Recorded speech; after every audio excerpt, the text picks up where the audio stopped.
O turismo de autocaravanas está de moda. Cada período de vacacións, centos destes vehículos visitan os concellos máis turísticos da comarca do Salnés.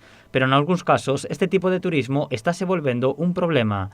Dende o Grove mostran a súa preocupación polo uso indebido que algúns visitantes fan dos espazos públicos da vila. O problema que estamos detectando no Grove ante o número de autocaravanas que están chegando é a falta de respeto medioambiental que moitos dos usuarios, moitos, non todos, das autocaravanas teñen.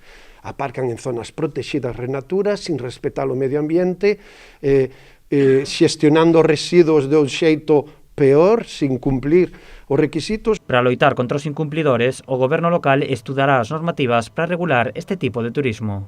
A autocaravana non pode ser unha especie de avalancha ou de invasión do espacio que me permita poñer a autocaravana onde eu quero e a partir de aí facer a vida que a mí me dá gana. Non é así, hai que cumprir unhas normativas e no Grove, desde logo, vamos a estudiar estas semanas de que xeito dentro da legalidade, por suposto, podemos ser máis rigurosos porque é un fenómeno que no Grove nos preocupa moito. Con esta regulación, o Concello busca evitar a aqueles turistas que non respetan os espazos naturais do Grove. Porque podemos ver autocaravanas aparcadas en calquer espacio público, de dominio público marítimo terrestre, con proteccións, e consideramos que eso, por certo, non é o turismo que quero o Grove. O Concello intentará dar resposta a unha demanda da Asociación en Groves, que se mostra a favor deste turismo, pero dun xeito regulado. A ver, nos non é que estemos en contra de que veñan, ao contrario.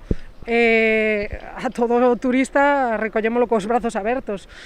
É certo que nós o que solicitamos é unha regulación, sabemos que hai unha regulación a nivel estatal, que hai unhas cousas permitidas, outras prohibidas, pero o que queremos é que a nivel local se controle máis, e sobre todo os que incumplen, pois obteñan a súa sanción como calquera outro que incumpla as normas, non? Tanto o Concello como a Asociación de Empresarios destacan a importancia deste turismo para os establecementos do Grove, pero tamén sinalan que a vila ten campings e espazos preparados para estes vehículos.